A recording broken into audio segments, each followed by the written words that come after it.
Hi, everyone. This is Melissa Anger. Thank you all for joining us tonight for the flag football pre-competition webinar. I have Steve Bennett on the line. He is going to be the moderator for tonight. So if you have any questions, to type them in. He will keep an eye on that for us. So we got 7 o'clock, so we're going to go ahead and get started. I don't want to take up too much of your time tonight, so if you have questions, just go ahead and raise your hand, and Steve's going to be monitoring that throughout the night. Okay? Let's go ahead and get started. So just some things that we're going to go over. We did the welcomes and introductions. We'll go over all the different event entries and schedules and all of that for Fall Fest that's coming up on the 20th. So this year we have 10 traditional teams and 6 unified teams, which is pretty awesome. Last year we had 12, so we bumped up this year, which is great. We're growing. It's still a smaller sport, but we're growing, and that's all that really matters. So this is an awesome bump for us this year. Steve, do you want to go over this? You want me to do this? Yeah, I can hit some of the general slides. So thank you, Melissa. Again, this is Steve Bennett. So just going to hit the overall event schedule for Fall Sports Fest. Delegation and check-in will be the same place that it has been in the past, in the upper level of the Knott Arena. That's where the packets and everything can be picked up and where you can report scratches. Then from that point, we'll go down into the main gymnasium area where we will have the opening ceremony starting at 9 o'clock, go to 9:45. And then from there, we will dismiss by sport. So just listen for flag football to be dismissed, and then all the teams can head down to the fields to get ready for their day of competition. We will have a family hospitality location. It'll be right across the hallway. So if you're coming out of the main gymnasium where we have the opening ceremony, come out, go right across the hallway into the indoor tennis courts areas. That's where merchandise and the family hospitality will be for the locations at the Mount. We are also, offering a young athletes program that will be down past the soccer field stadium. So we'll be heading down College Lane towards the flag football fields, and right past that's a soccer stadium. There'll be a tent out there, and that's where we'll have some young athletes interacting, having a good time down there, playing around and having a good day. Like we said, awards will be given out at the end of the games when a team gets determined what place. And this year we have switched for flag football. We want to have the teams come up to the pavilion, which is right near the fields where you guys will be playing. But we'll have award stands, and we'll have each team come up once their final place is determined and receive their awards up on the awards platform there under the cover of the pavilion. So there will be a packet for each team for flag football. And again, you'll pick that up in the control center. And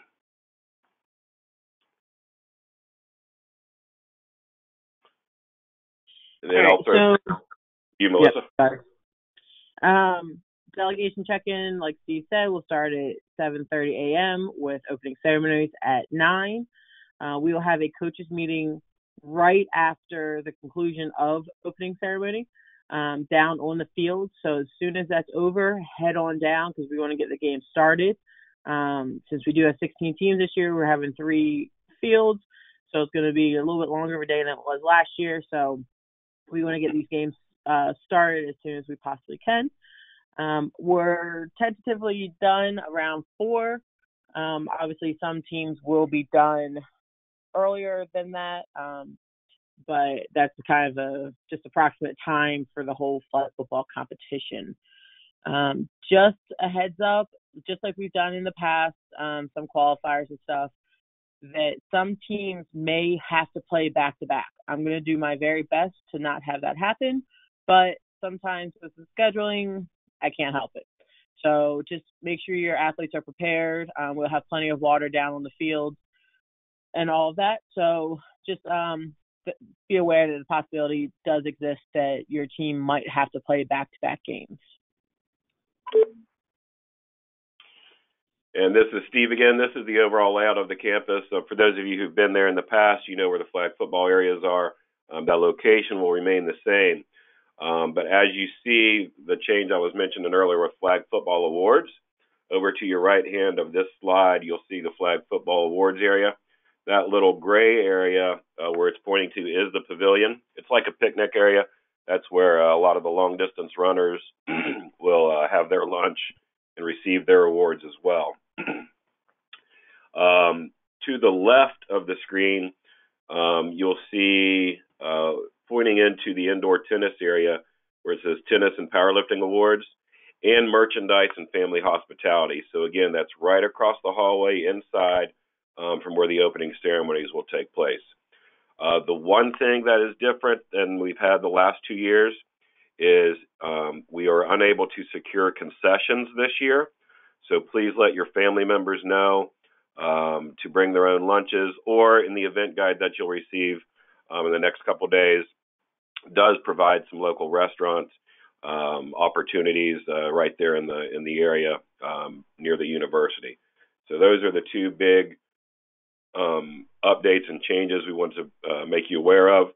And again, the control center, where it says, and it's kind of to your left in the top corner. Again, that's on the main level, the top level of the Knott Arena. It used to be the Horning Hospitality Room. It's now a coaches and lounge for some of their teams from the university, but same location as in the past for those of you who have gone through that process before. All right, and so for those of you that have been there in the past, flag football, the awards area is literally right up that little hill right next to Field 1, right up the top where long distance running starts, like Steve said. So it's literally right next to our fields. We just thought it would be nice to have the podium and platform and all of that for the ceremony. Yeah, and thanks, Melissa. Can you go back real quick? Yep. Right under where you see distance running, lunch and awards, that's that street there, College Lane, going down towards the flag football fields. During the long distance running competition, that road will be blocked off because the long distance running course does come down and goes down that road. So again, for those of you who've been there in the past, not a big deal. For those of you who may be new or families that may be new, you see in the bottom left corner of this slide, the parking area is as you come off of Route 15 into the sports complex area. You'll veer to your right, come around, and park in the parking area where it's labeled there. There is additional parking down College Lane, but again, that will be shut down until long distance running competition has concluded for the day. Thank you, Melissa. Yep. All right, so just like we did last year, we're going to have 3 fields right next to each other. I think it worked out extremely well last year, the way that we did this. Plenty of room for all 3 fields, so it makes it nice. Field 1 is closest to the school and the buildings and where awards and long distance running will be, and 3 is closer to the soccer field. We will have signs that state what field is which on the day of, so no worries about that. So the control center is where your lunches will be served as well. We'll have tables for seating in there, cafeteria style, so you guys can, your athletes and you guys can eat your lunch in there if you would like. That is also where the schedule and results will be posted. I'm going to take a look throughout the day. After each game concludes, we'll be putting those scores up on a bracket and schedule in the control center. So throughout the day, you can check that out, but that is where your lunches will be served as well. And same as last year, you'll come and pick up a box that has all of your lunches in it. So please do not send up your individual athletes and parents. You or one of your assistant coaches will have to come pick up the box yourself. All right, so game reminders.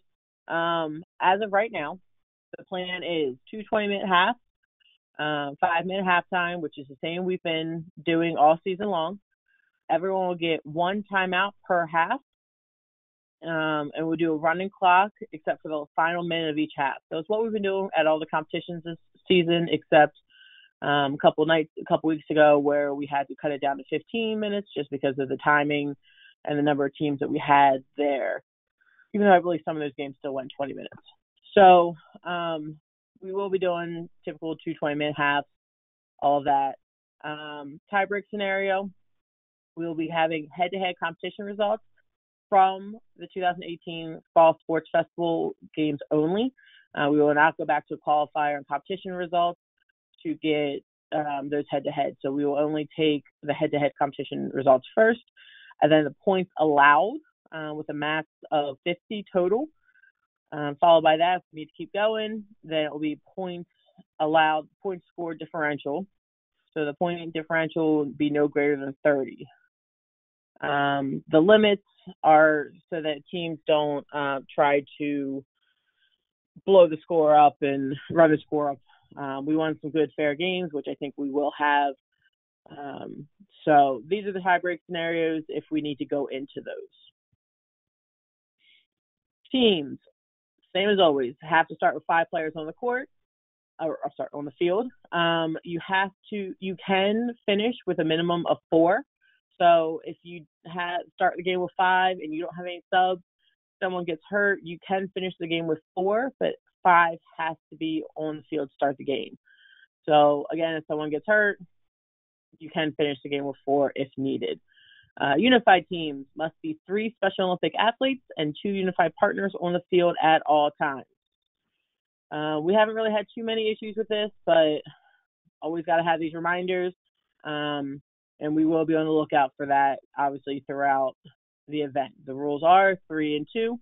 You cannot have 4 Special Olympic athletes and 1 unified partner, or the 3 and 2 and the opposite, where there's 3 unified partners and 2 athletes. It must be 3 Special Olympic athletes and 2 unified partners. Some special rules with for the unified team, partners can be quarterbacks, but they cannot pass to another partner. So they can pass to anyone else on the field except another partner. They can hand off to another partner, but it cannot be a pass.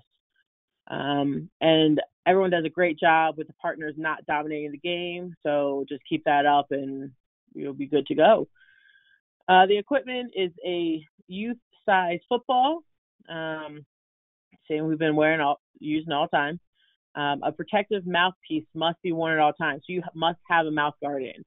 All the teams I believe have had these, but just ensure that all athletes and partners that are playing are wearing their mouthpiece at all times.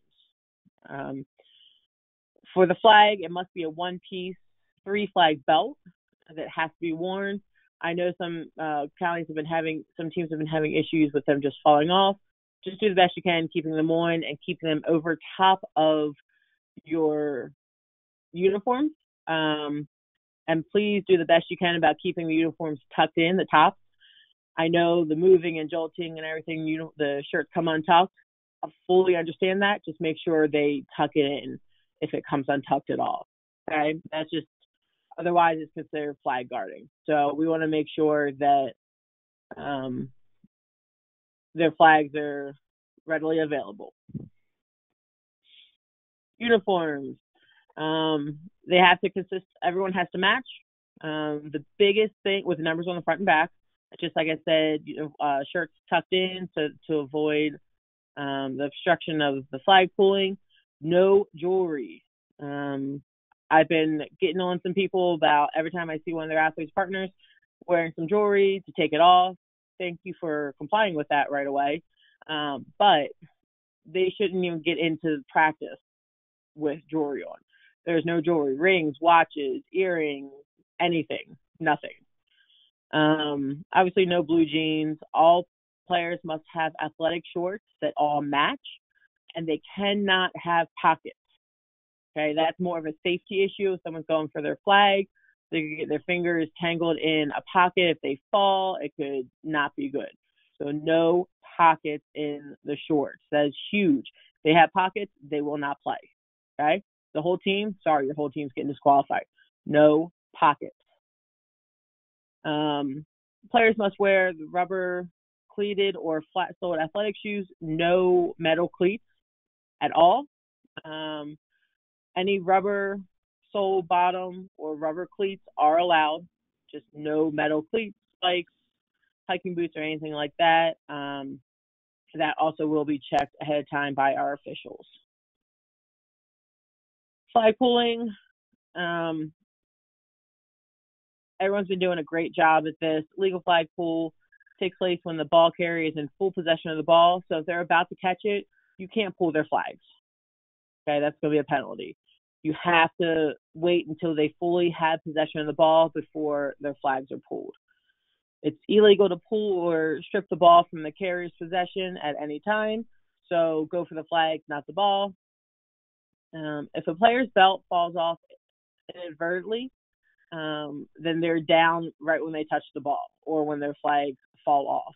So if their flags just fall off when they start taking off to run, they do not have the ball. As soon as they catch the ball, then it is a down right where they catch it. If they fall off as they're running, the ball is down right where their flags fall off. Okay. Please be aware of that. Do not have your athletes and make sure they do not pull the flag before they start taking off. That's just bad sportsmanship. That's going to be a penalty on your team, and it's not going to go well. Okay? Do not have them pull the flags ahead of time.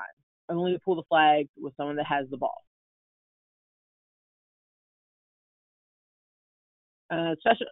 Special Olympics flag football is non-contact.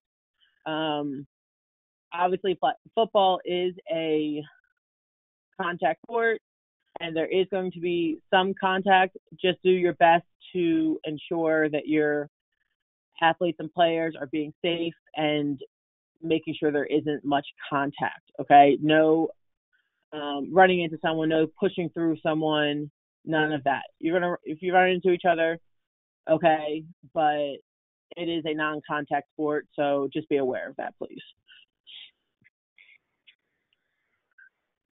Some other points of emphasis: no team shall repeatedly commit penalties and fouls, which half the distance to the goal line. Sorry, that is really bad grammar, and I think I missed a couple words there. Make sure your team is playing fair. We want to all have fun out there, so that's the number one thing. Yes, I know some teams, you guys really want to win, which is great. I love the competitiveness, but it is about the athletes having fun and being safe. So do not just keep calling penalties so that the teams are moving. Biggest thing, so we have officials coming from the University of Maryland. Just like they did last year, they're a great group of students. They know the flag football rules. Their call is the final call. You will not argue with them, bottom line. If you have a question, you can ask them. You will not yell at them. If any of the officials are getting yelled at, then I will come over and handle it. But you will not yell at these officials, okay? They are coming out of their own time from the University of Maryland to help us. Their call is final. Just like any other sport with officials, you do not yell at them, you do not question them. You will talk to your athletes about not yelling at our officials, okay? Their call is final, bottom line. Melissa, it'd probably be a good suggestion to all of the coaches to review the code of conduct or the codes of conduct before the tournament. They've been updated. They were updated a year ago, but this falls into that whole aspect of the code of conduct in terms of treating everyone with respect. And you will be accountable for that. Certainly don't want to create any disciplinary action, but that is something you should certainly be aware of. Yes, thank you, Mike. And I can send those out as well. Yeah, those will be included in the event guide that you'll receive. Okay. All right. Thank you, guys. As we are saying, unsportsmanlike conduct. Just don't do it. You guys know how to be good sports. You know how to play fair. Just make sure the game is played fair. Okay. Defenders are not allowed to run through anyone. They cannot run through the center. They cannot run through the ball carrier when pulling the flags. It is a non-contact sport. Okay. Forward lateral passes. There are no forward lateral passes behind the line of scrimmage. Okay, that's a big thing that happened a couple of times during qualifiers. We had to talk to some coaches. You guys corrected it. Thank you. No forward lateral passes. Shuffle passes are allowed, and they must be in front of the line of scrimmage to be legal. Handoff can be anywhere. It can be front, side, behind, anything like that. I know in the past it used to just be from behind, but now it can be from the front or to the side of the quarterback. But it must be behind the line of scrimmage. The offense may use multiple handoffs behind the line of scrimmage.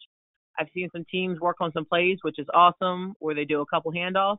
That is completely legal because it is behind the line of scrimmage. The center sneak. The ball must completely leave the center's hands on the snap, and he or she must step backwards off the line of scrimmage in order to receive a direct handoff from the quarterback. So if you want to do a center sneak, you are more than allowed to. Just make sure they take that step backwards off of the line of scrimmage before receiving that handoff.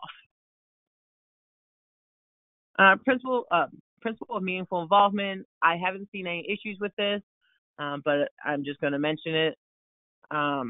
Make sure all your athletes are having a good experience. We want them to have a good experience. This is all about our athletes.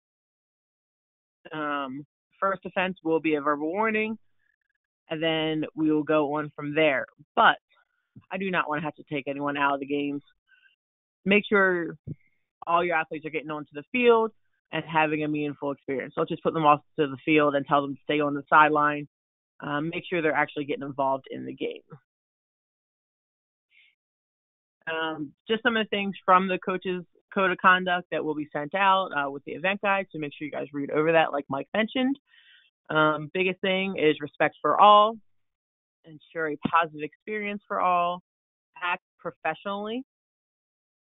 Okay, we've had some issues at some qualifiers where there's some yelling and getting mad at some of the officials' calls or the other team saying there's cheating and this and this. No one's trying to cheat.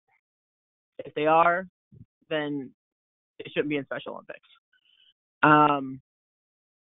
Respect for the officials, like I said, whether you agree with them or not. A big one that I've seen a little bit, no tobacco or vape. That also includes e-cigarettes and all of that. Any kind of nicotine or anything like that is not allowed during the event. So make sure athletes are aware of that as well. Health and safety of all the athletes and Unified Partners is also a big key piece of this.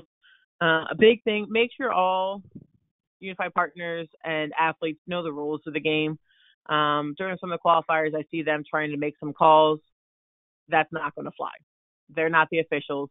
I know they may be trying to help, but make sure they know the rules before they step onto the field, please. So if anything, give them the rule book that was sent out at the beginning of the season. If you need that again, let me know, and I can send that to you again. But make sure all your athletes and partners know the rules of the game. So rain plan. We're going to play in the rain. It's football. You play in the rain. You don't care. If it gets too bad during the day of, then things will be changed on the spot. We might have to cancel some games if that happens.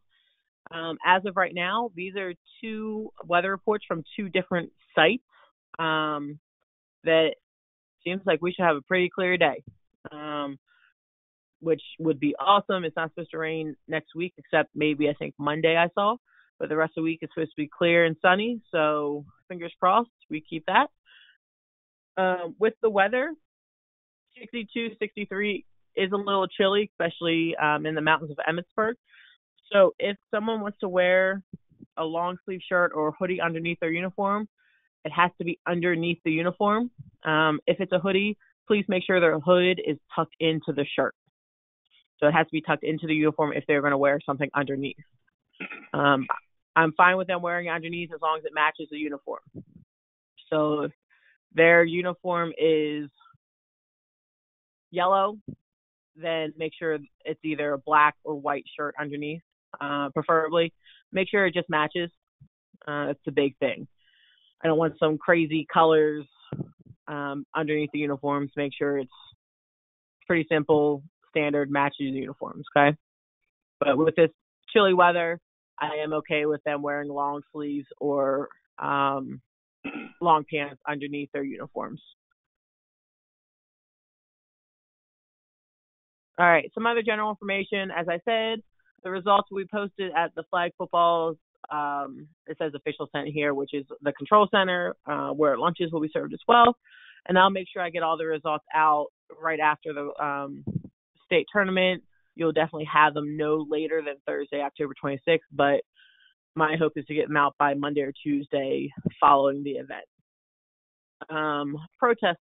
If you would like to follow protests, it has to be done by the head coach within 30 minutes of the results being posted, and only head coaches can file the protest forms. As for medical, as always, we'll be having them. They will be roving on site between us and long distance running right next to us. And if something is needed more, then there are other medical staff on site for us as well. All right, Steve, off to you. Again, Melissa spoke about the lunches that'll be distributed from the control center there at Flag Football. We've received all of the order forms, so thanks to all the coaches who submitted those for your teams. I think all the teams will get a separate box, as Melissa mentioned. Other than Washington County, I think you have two teams where all the meals will come in one box for you guys.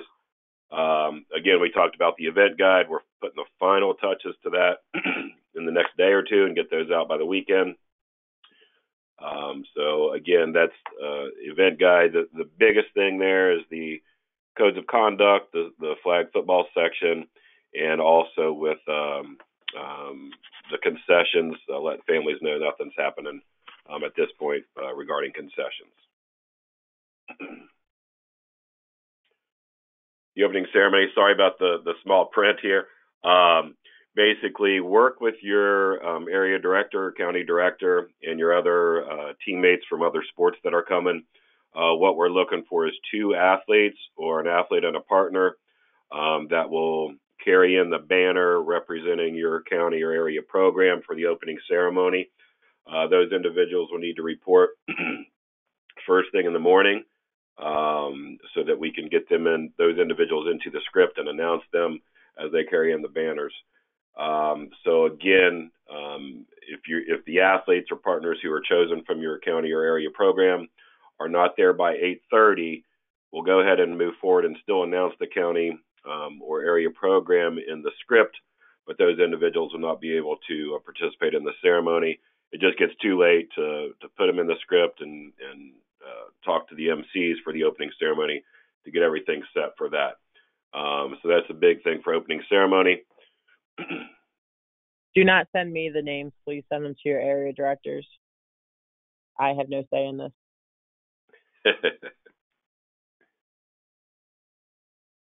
Miscellaneous, again, we talked about family hospitality. We'll be in the indoor tennis court area.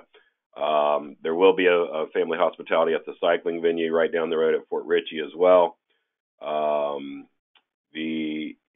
Just so you guys know, the family hospitality, there might be some refreshments there that are donated from Clipped Wings organization. That is primarily, well, not primarily, it is solely for family members of the athletes and partners and coaches. It is not for the athletes, partners, and coaches. It's a place for the families to go, talk about their experiences with Special Olympics, get some information, and have a place that's dedicated to the family members of the competitors during the event. So please help police that, if you will, as much as possible. The evaluation survey, again, that link will be in the event guide. We'll send that out separately as well. But for coaches, athletes, partners, family members, anybody and everybody who was at the event has an opportunity for their voice to be heard in regards to things that went well, things that maybe we can improve upon. But really take a couple minutes after the event within the next couple days. We want to hear your voices. We want to get feedback from you guys. You guys are our clientele, and we want your voices to be heard on things that you liked, so we keep that the way it's going, and if there's anything you think we can improve upon. But again, the more feedback we get, the better we can prepare for our next year's event and any upcoming events where the information would be relevant for any other events as well. So again, I can't stress that enough. Just take a few minutes for everybody on your teams and your families to give us some feedback. We would really appreciate that. For any other questions, this is just if you know anybody who you're talking to and they have a question with long distance running, cycling, powerlifting, flag football, or tennis, here's the context for those individuals. But we really want to have that information be filtered through the coaches for each of those sports, as those coaches have direct contact to these individuals. But just in case, we always like to provide this contact information for everyone as well. Thank you. And I'll send out the divisions and final schedule no later than next Thursday to everyone. So please do not reach out to me on Monday or Tuesday asking for them, because I will not respond to you. So yeah, you'll get them by Monday or Tuesday of next week. So at this time, does anyone have any questions? I know we kind of went through all that pretty quickly. Are there any questions about what was gone over or what to expect or anything about flag football? Or the event at all? Yeah, I've been checking. I don't see any questions now currently, unless anybody's currently typing. But again, if you do have any questions in the next couple of days or whatever, don't hesitate to contact Melissa directly, and she will do her best to get answers to any questions you may have leading up to the Fall Sports Fest. Except about the schedule, because that will be out. Any other questions? All right. Well, thank you all for taking time out tonight to join us. Again, like Steve said, if there's any questions, go ahead and feel free to reach out to me, and I will get back to you. And for those that I will be seeing on Saturday night, I will see you guys there at the last competition of the season. For the rest of you, I will see you at the Fall Fest. So have a good night, everyone. Thank you.